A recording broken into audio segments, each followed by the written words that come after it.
adik-adik. Shalom. Bagaimana kabarnya? Pasti luar biasa bukan? Pastinya dong. Nah, sebelum kita mau memulai ibadah sekolah minggu kita, mari kita bersatu dalam doa. Tuhan Yesus, terima kasih Bapa, kami bersyukur atas setiap penyertaan-Mu. Sebentar kami akan memulai ibadah kami, Engkau yang memberkati. Terima kasih Bapa, dalam nama Tuhan Yesus kami berdoa, haleluya, amin.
Adik-adik, hari ini kita mau saling mengasihi ya. Kita mau nyanyi lagu Kasih.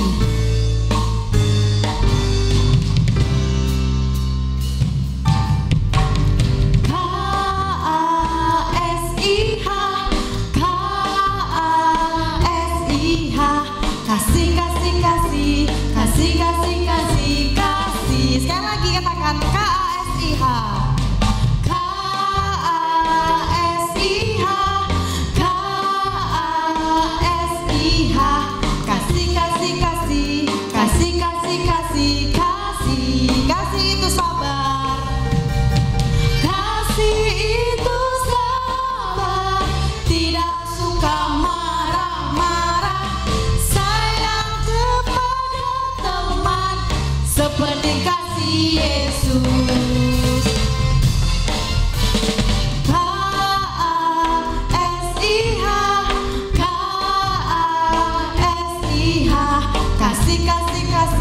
Kasih, kasih, kasih, kasih, kasih,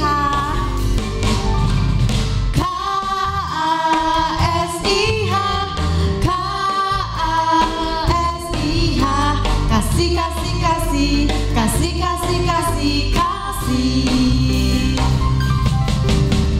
Kasih itu sabar, tidak suka marah-marah, sayang kepada teman seperti kasih Yesus.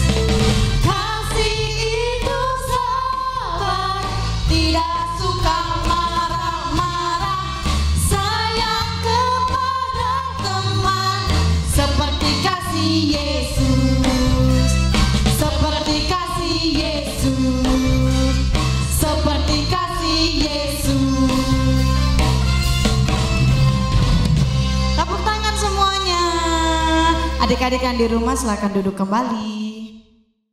Adik-adik, sebelum kita mendengarkan firman Tuhan, adik-adik bisa menyiapkan persembahan yang sudah diberikan orang tua kalian. Nanti persembahannya ditaruh di celengan yang sudah diberikan ya. Sebelumnya, mari kita berdoa.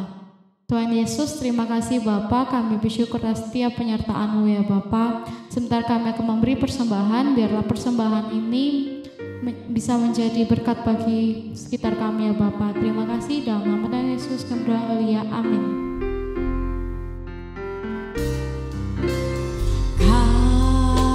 Kasih pasti lemah lembut, kasih pasti memaafkan,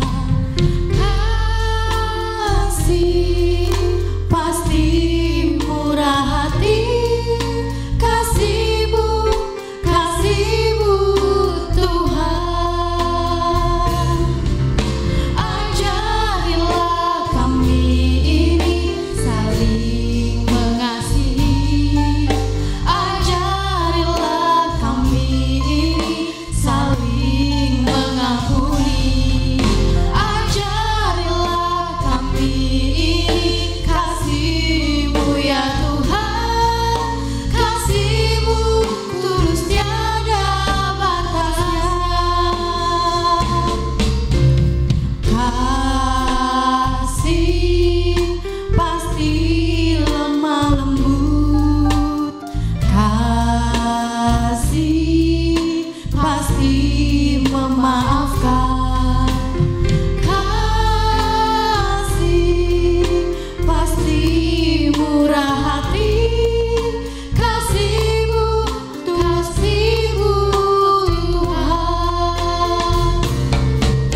Ajarilah kami ini saling mengasihi, ajarilah kami ini saling mengampuni, ajarilah kami ini kasih-Mu ya Tuhan, kasih-Mu tulus tiada batasnya.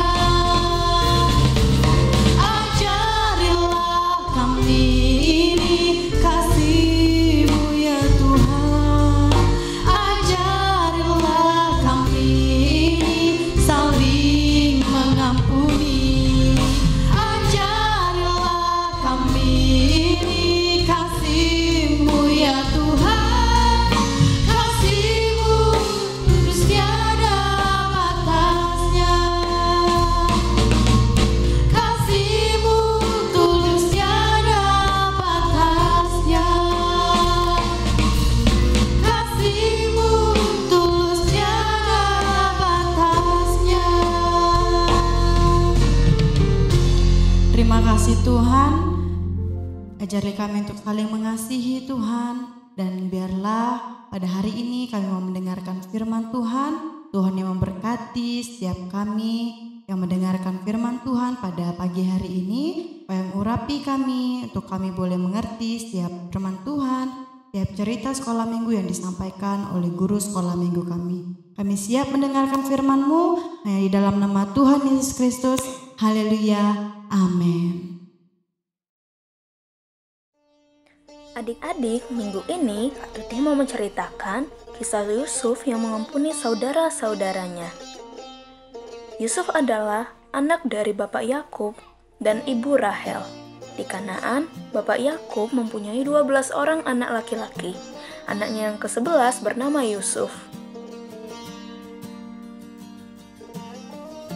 Yusuf adalah anak kesayangan dari Bapak Yakub, sehingga ia selalu diberikan barang-barang yang lebih bagus daripada saudara-saudaranya. Tentu saja, hal ini membuat saudara-saudara Yusuf sangat iri hati dan membenci Yusuf.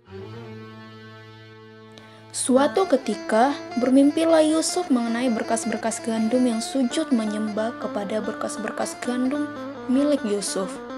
Hal ini diceritakannya kepada saudara-saudaranya, sehingga membuat saudara-saudaranya lebih benci lagi kepadanya.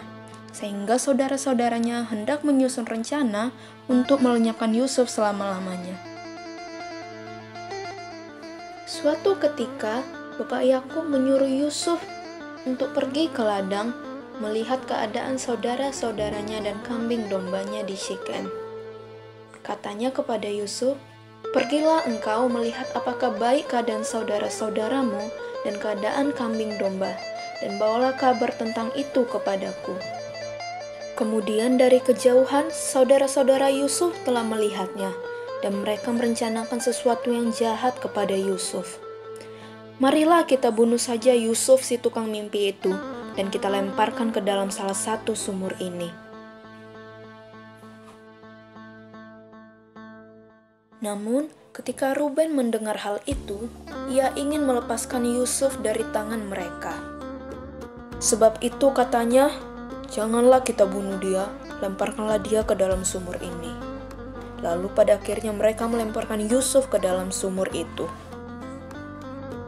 Lalu pada akhirnya Yusuf dijual kepada pedagang yang kebetulan lewat di situ. Yusuf pun akhirnya dibawa ke Mesir dan dijadikan sebagai budak atau pembantu. Namun, karena Tuhan Allah selalu menyertai Yusuf, sehingga melalui proses yang sangat panjang, akhirnya Yusuf menjadi seorang pemimpin yang sangat terkenal di negeri Mesir. Bahkan, Yusuf menjadi orang yang berpengaruh kedua setelah Raja Firaun. Yusuf juga diberikan kepercayaan oleh Raja Firaun untuk mengelola persediaan makanan di negeri tersebut. Pada tahun ke-7, terjadilah bencana kelaparan di seluruh negeri, termasuk kampung halaman Yusuf, yaitu Kanaan. Namun Yakub mendapat kabar bahwa ada gandum di Mesir, maka berkatalah ia kepada anak-anaknya, "Pergilah ke sana dan belilah gandum di sana." Lalu pergilah saudara-saudara Yusuf menuju negeri Mesir untuk membeli bahan persediaan makanan di sana. Dan pada akhirnya Yusuf bertemu dengan abang-abangnya. Lalu Yusuf menangis dan memeluk mereka. Yusuf tidak menyimpan dendam sekalipun saudara-saudaranya telah berbuat jahat kepada Yusuf. Malahan Yusuf memeluk dan mencium mereka dengan sangat mesra, karena rasa sayangnya sangat besar terhadap saudara-saudaranya. Akan tetapi, saudara-saudara Yusuf mengalami ketakutan saat bertemu dengannya. Mereka takut Yusuf akan membalaskan perbuatan-perbuatan saudaranya di masa lalu. Tetapi Yusuf menenangkan hati saudara-saudaranya dan tidak membalaskan dendam kepada saudaranya. Tidak hanya itu saja, Yusuf pun memelihara kehidupan keluarganya dan saudara-saudaranya, sehingga masa kelaparan dapat dilalui oleh mereka semua. Nah, adik-adik, kita telah belajar banyak dari kisah Yusuf, bahwa kita tidak boleh menjadi orang yang sombong, iri hati, benci terhadap orang lain, karena itu hanya akan membuat hidup adik-adik penuh dengan rasa ketakutan, rasa sakit, dan duka cita, seperti kisah dari saudara-saudara Yusuf yang barusan adik-adik telah saksikan. Dan sebagai anak sekolah minggu yang baik dan takut akan Tuhan, kita harus mencontoh sifat Yusuf yang memaafkan saudara-saudaranya. Kita tidak boleh membalas teman-teman dari adik-adik yang mungkin iseng menggoda kita, mengejek kita, memukul kita, mencubit kita saat bermain, atau merebut mainan dari adik-adik. Kita tidak boleh membalasnya ya. Dan kakak yakin adik-adik sekolah minggu semua pasti bisa melakukannya, pasti bisa memaafkan orang lain yang telah menyakiti kita. Dengan meminta pertolongan Tuhan Yesus ya tentunya. Dadah, sampai ketemu di sekolah minggu selanjutnya. Tuhan Yesus memberkati.